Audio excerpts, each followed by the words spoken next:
நம் ஆண்டவர் இயேசு கிறிஸ்துவின் நாமத்தினால் மகிழ்ச்சியும் சமாதானமும் நம் அனைவரோடும் இருப்பதாக.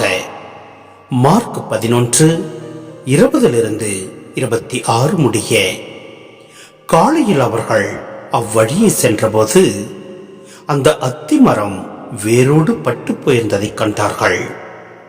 அப்போது பேதுரு நடந்ததை நினைவு கூர்ந்து அவரை நோக்கி, ரபி, அதோ நீர் சபித்த அத்திமரம் பட்டு போயிற்று என்றார். அதற்கு இயேசு அவர்களை பார்த்து, கடவுள் மீது நம்பிக்கை கொள்ளுங்கள். உறுதியாக உங்களுக்கு சொல்கிறேன், எவராவது இந்த மலையை பார்த்து பெயர்ந்து கடலில் விழு என தம் உள்ளத்தில் ஐயம் எதுவுமின்றி நம்பிக்கையுடன் கூறினால் அவர் சொன்னவாறே நடக்கும். ஆகவே உங்களுக்கு சொல்கிறேன், நீங்கள் இறைவனிடம் வேண்டும் போது எவற்றையெல்லாம் கேட்பீர்களோ அவற்றை பெற்று விட்டீர்கள் என நம்புங்கள். நீங்கள் கேட்டபடியே நடக்கும். நீங்கள் வேண்டுதல் செய்ய நிற்கும் போது யார் மேலாவது நீங்கள் மனத்தாங்கல் கொண்டிருந்தால் மன்னித்து விடுங்கள். அப்போது உங்கள் விண்ணக தந்தையும் உங்கள் குற்றங்களை மன்னிப்பார் என்று கூறினார்.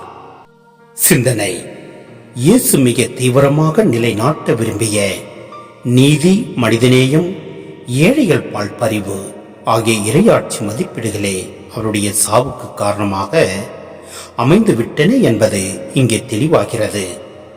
வேரோடு பட்டு போயிருந்த அத்திமரம் யூத இனம். அது கடைபிடித்து வந்த சுயநல அடிப்படைவாதத்தால் அடியோடு அழிந்து போகும் என்பதை குறிக்கிறது. அவர்கள் கடவுளிடம் உண்மையான நம்பிக்கை கொண்டிருக்கவில்லை. கடவுளுடன் நெருக்கமாக உரையாடி அவரோடு உறவுகளை வளர்த்து பரந்த மனதை உருவாக்கிக் கொள்ள வேண்டிய தலம் ஆலயம். அவர்கள் இந்த ஆலயத்தையே சுயநலத்தால் இழிவுபடுத்திவிட்டார்கள்.